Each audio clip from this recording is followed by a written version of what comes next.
এখানে একটা ছোট্ট ঘটনা হলো, মক্কার কুরাইশরা দিবানিশি আমাদের নবী সাল্লাল্লাহু আলাইহি সাল্লামের বিরোধিতা করতেন ইসলামের দাওয়াতের, কিন্তু তারা প্রত্যেকবারে একত্র হইয়া বসে বলতো যত বিরোধিতাই করি, মুহাম্মদ যখন কোরআন পড়ে তখন তার বিপরীতে কিছু বলার মতো এর বিপরীত আমাদের কাছে ক্ষমতা নাই।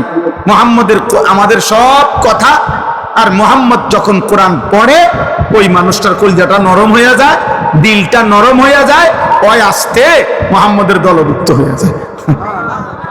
এইটার লগে কুলাইতারলাম, যত জুলুমে করলাম, অত্যাচার করলাম, বিরোধিতা করলাম, যাই করলাম, কিন্তু ওর কোরআনের আওয়াজটাকে তো থামাইতারি না।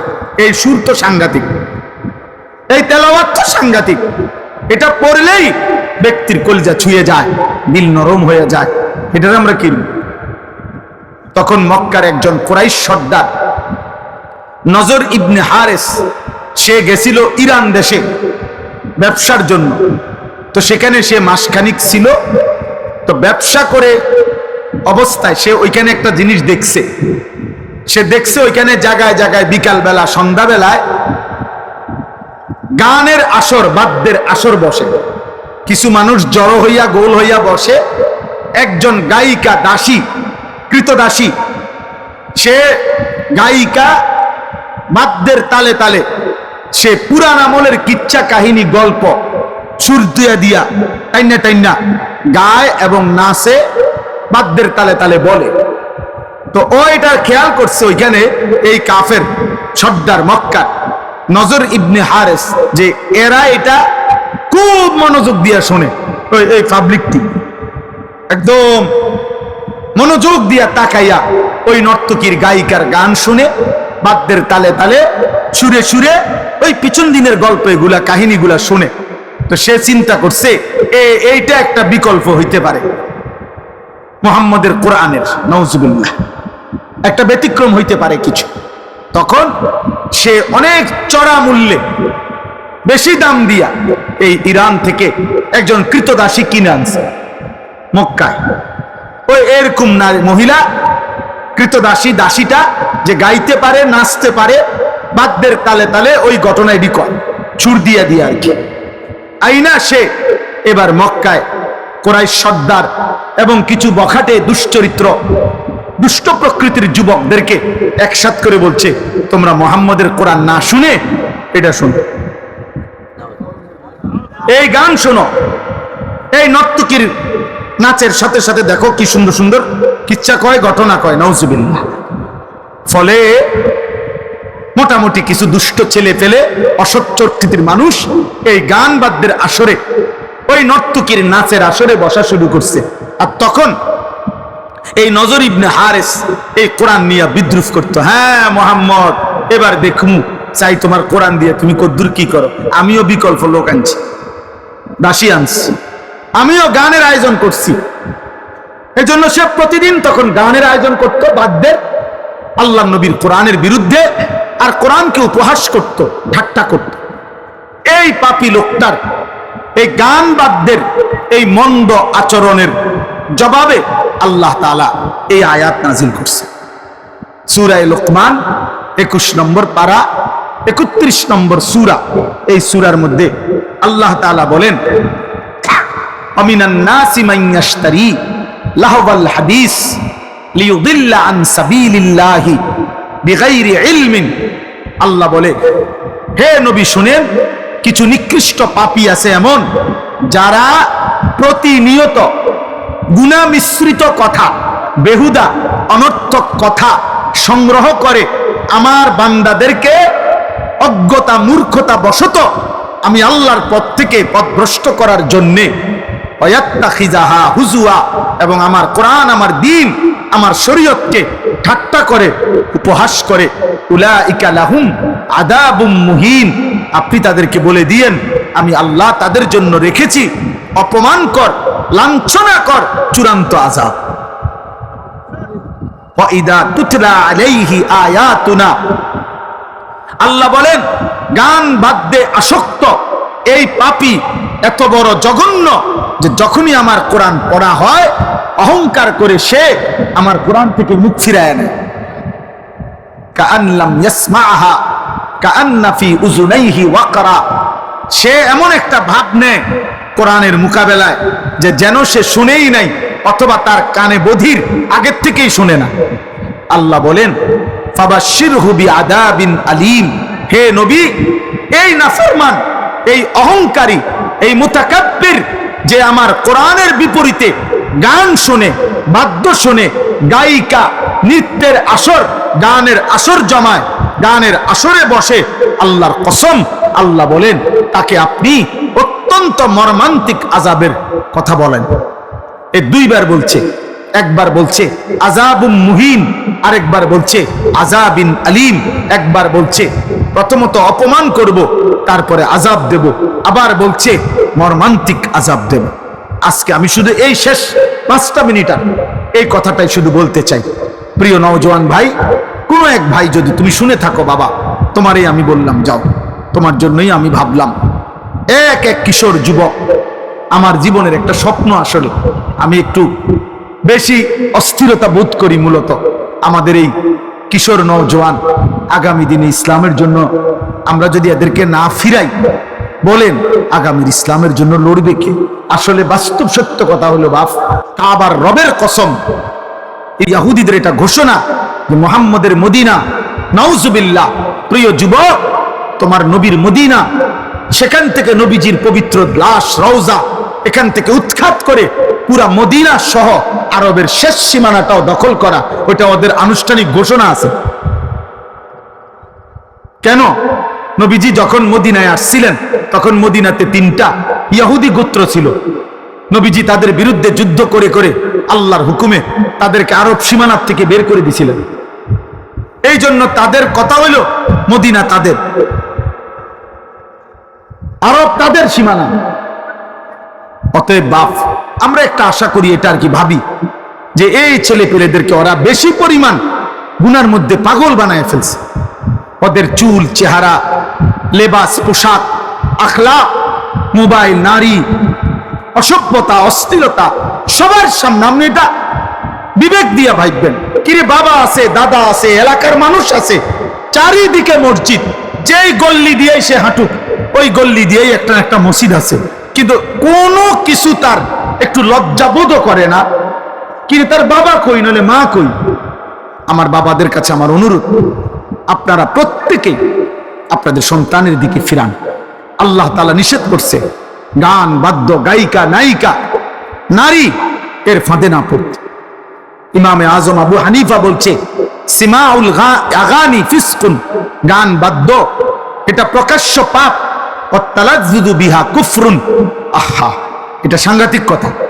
গান বাদ্য শুনে যদি কেউ মজা পায়, স্বাদ পায়, গান শুনে যদি কেউ তাল মারে, মনে করেন বলল, হাত নাড়লো, অনেক মানুষ আছে ছেলে এরকম করে, মনে করেন আমার হাতের তাল মানে না, এরপরে হাত শরীর ঘুরলো, মনে করে যেখানে আছে ওখানে বাড়ি দিল, পায়ের মধ্যে নুপুরের মতো পাও নাড়াইলো গানের তালে তালে। আল্লাহর কসম, আমাদের ইমাম আবু হানিফা তিনি বলছেন এটা গান শুনে বাদ্যের তালে তালে যদি কেউ মজা পায়, এটা কুফরি, কুফরি, কুফরি। আহা, যদি ঈমান হারা হয়ে কবরে যায়, চিরস্থায়ী জাহান্নাম, চিরস্থায়ী জাহান্নাম। এই জন্য ভাই সবাই মিলে নিয়ত করেন, নিয়ত করেন। আমার জীবনের একটা স্বপ্ন, আমি আপনাদের কাছে এই শেষ কথাটা বললাম। আমার একটা আশা, আমি বড় আশা নিয়ে আমার যে মাদ্রাসা কুমিল্লা ক্যান্টনমেন্ট ময়নামতি সাহেবের বাজার 2016 সালে মাদ্রাসা শুরু করছিলাম।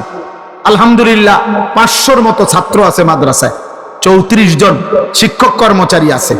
কিন্তু এই মধ্যে আইসা আজকে 1-1.5 বছর আমার স্বপ্ন যে আমি একটা নতুন মাদ্রাসা আরেকটা করতে চাই, যেখানে উদ্দেশ্য সারা বাংলাদেশের যত স্কুল, কলেজ, বিশ্ববিদ্যালয়ের ছেলে, জেনারেল ছেলে, পড়ুক বা না পড়ুক, মাদ্রাসায় পড়ার হয়তো সুযোগ পায় নাই, হয়তো কোনো না কোনো কারণে মাদ্রাসার থেকে ছুটে গেছে বা পড়ে নাই, তো ওরা যেন সর্বস্তরে সারা বাংলাদেশ থেকে যে যখন আসে যেটুকু সময় নিয়ে ওই যেন দিন শিখতে পারে, ওযু নামাজ আখিরাত, আল্লাহ খোদা রাসূল সুন্নাত, রুকু সেজদা যেন কিছুটা হলো শিখতে পারে। এই জন্য আমি একটা নতুন ভিন্ন মাদ্রাসা করতে চাই, যেখানে 24 ঘন্টা শিক্ষক থাকবে। আমার একটা স্লোগান, যে আসবে যখন দিন শিখবে তখন, যার সময় যতক্ষণ দিন শিখবে ততক্ষণ। যতটুক 3 ঘন্টা 3 ঘন্টায় কিছু শেখো। শুক্রবার ছুটি, শুক্রবারে একটু শেখো। আমি আলাদা ওস্তাদ রাখতে চাই। আলহামদুলিল্লাহ আমার মাদ্রাসায় এই বছর 25 সাল আমরা প্রতি 3 মাস পর পর এই কোর্স চালু করছি, অর্থাৎ কিশোর যুবক ছেলেদের জন্য 3 দিনের ওযু নামাজ সূরা কেরাত দোয়া কালা। এই গতকাল শনিবার একটা কোর্স শেষ হয়েছে, প্রায় 150 ছাত্র, আলহামদুলিল্লাহ সব কলেজের স্কুলের ছেলে। ওরা 3 দিন লাগাতার আমার 32 জন শিক্ষক এবং বড় ছাত্র মিলে ওদেরকে একটা একটা করে সূরা কেরাত দোয়া কালাম রুকু সেজদা শিখাইছে, আলহামদুলিল্লাহ। এবং স্কুলের ছেলে সুন্নাত মোতাবেক রুকু দিতে পারছে, সেজদা দিতে পারছে। প্রয়োজন পরিমাণ 5টা 4টা সূরা শুদ্ধ করে গেছে। টার্গেট ছিল 11টা, সবাই 11টা সূরা পারে নাই, যে দূর পারছে 3 দিন। এই জন্য আমি আপনাদের কাছে আশা করি, একটা ছোট্ট আবেদন হইল আমি এই আমার ধারাবাহিক স্বপ্নটা বাস্তবায়নের জন্য আমি একটা বড় জায়গা কিনছি আমার মাদ্রাসার ওইখানে। 118 শতক জায়গা একসাথে, আল্লাহ যদি কবুল করে, বড় স্বপ্ন আমার। 2.5 কোটি টাকার উপরে জায়গার দাম, শুধু মাটির দাম, ক্ষেতের দাম। এরপরে মাটি ভরাট, মসজিদ, মাদ্রাসা, ভিন্ন ভিন্ন ছেলেদের বাচ্চাদের মাদ্রাসা, নওজোয়ানদের মাদ্রাসা, আলাদা বালিকা শাখা, আলাদা মসজিদ, বড় সড়ো। আমার একটা আশা, যেন যুবক নিয়ে এতেকাফ করতে পারি, ভবিষ্যতে মসজিদে যেন বড় সড়ো একটা মসজিদ হয়।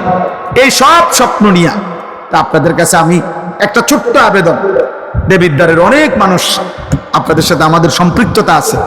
আমাদের এই বড় জায়গাটার মধ্যে আপনার এক মুসল্লা পরিমাণ, নামাজের জায় নামাজ পরিমাণ মাটির দাম, জমির দাম 4200 টাকা। আমরা একটা কাগজ দিমু আপনাদের কাছে, আমার এই কাগজটা আপনারা নিয়েন। এই কাগজটার মধ্যে এই আবেদনটা আছে, এই হ্যান্ডবিলটা, এইটা মধ্যে বিকাশ নাম্বার, অ্যাকাউন্ট নাম্বার আছে। যদি কারো ভালো লাগে আমাদের মাদ্রাসার এই বড় স্বপ্নের এই মাদ্রাসায় আপনারা যদি পারেন, কেউ 4200 টাকা দিলে, এক মুসল্লা পরিমাণ টাকা, তাইলে আজীবন উন্নয়ন সদস্য হিসাবে আপনার নাম আমরা উঠায় রাখবো। এবং আপনিও প্রতিটা দোয়ায় সাদকায়ে জারিয়া হিসাবে আপনিও দোয়ায় শামিল থাকবেন, সওয়াব পাইতে থাকবেন। আমার শায়েখ বলে, আল্লামা মুফতি মুশতাকুন নবী কাসেমি হুজুর সব সময় বলে, একটা মাদ্রাসার প্রতি একজন মুসলমানের 3টা হক। 1, মাদ্রাসার জন্য দোয়া করা। 2, মাদ্রাসায় সন্তান পড়তে দেওয়া। 3, প্রয়োজন পরিমাণ, সাধ্য পরিমাণ মাদ্রাসায় কিছু দান সদকা করা। হুজুর সব সময় বলে, কেউ যদি কোনো মাদ্রাসায় বাচ্চা দেয়, দোয়া করে, কোনো মাদ্রাসায় দান সদকা করে, ইনশাআল্লাহ কিয়ামতের দিন ওই মাদ্রাসার আলেম তালেব ইলমদের সাথেই আশা করা যায় ওই লোক দাঁড়াবে ইনশাআল্লাহ। এই জন্য আমি অনুরোধ করছি আপনারা প্রত্যেকেই, সর্বশেষ কথা হইল, যুবক ভাই তোমাদের কাছে শেষ অনুরোধ, তোমরা সবাই সৌন্দর্যকে পছন্দ করো, সুন্দর থাকতে চাও, চুল আশ্রাও যেন তোমারে সুন্দর দেখায়, জামা কাপড় ফিটফাট করে পরো যেন তোমাকে স্মার্ট দেখায়। আমি তোমাদের কাছে অনুরোধ করি, এই পৃথিবীর সবচেয়ে সৌন্দর্য, সবচেয়ে স্মার্টনেস তিনি হলেন মুহাম্মদুর রাসূলুল্লাহ সাল্লাল্লাহু আলাইহি সাল্লাম। অতএব নবীজির একটা একটা সুন্নত, নবীর চুল, চেহারা, নবীজির লেবাস, পোশাক, আচরণ, উচ্চারণ, এটাই হচ্ছে সুন্দর। সুন্নাতেই সুন্দর, সুন্নাতেই জীবন। এজন্য আমরা প্রতিদিন আমাদের ওই সাদা গাড়িতে একটা কিতাব বিক্রি করি, প্রত্যেক দিন নবীজির সুন্নাতের কিতাব। এই কিতাবটা 600 পৃষ্ঠা ব্যাপী কিতাব, বাংলা ভাষায় আমাদের নবীজির সুন্নাতের উপরে, নবীজির জীবনের সমস্ত সুন্নত, ছোট বড় সব সুন্নত এই কিতাবের মধ্যে দলিল সহ আছে। ঢাকা গাজীপুরের বাংলাদেশের একজন প্রখ্যাত বুজুর্গ এই কিতাবটা লিখছেন। যে জোয়ান বুড়া বয়স্ক, বাবা, নারী, পুরুষ প্রত্যেকে ঘরে রাখলে এটা পড়তে পারবেন। 400 টাকা মূল্যে আমরা এই বড় বইটা সুন্নাতের বিক্রি করি, ওখান থেকে আমি আনাইছি। যাদের সুযোগ হয় যাওয়ার সময় আমাদের সাদা গাড়ি থেকে এই কিতাব কিনবেন। ইতিপূর্বে যারা মাদ্রাসায় দান করেছেন, আমার ছোট ভাই শুনছি আমি আয়শা, আপনারা দিছেন, আল্লাহ তাআলা আপনাদের প্রত্যেকের দানে সাদাকায় বরকত দান করেন। মাদ্রাসার সব আয়োজনে আল্লাহ তাআলা উত্তম বিনিময় দান করেন, আল্লাহ কবুল করেন।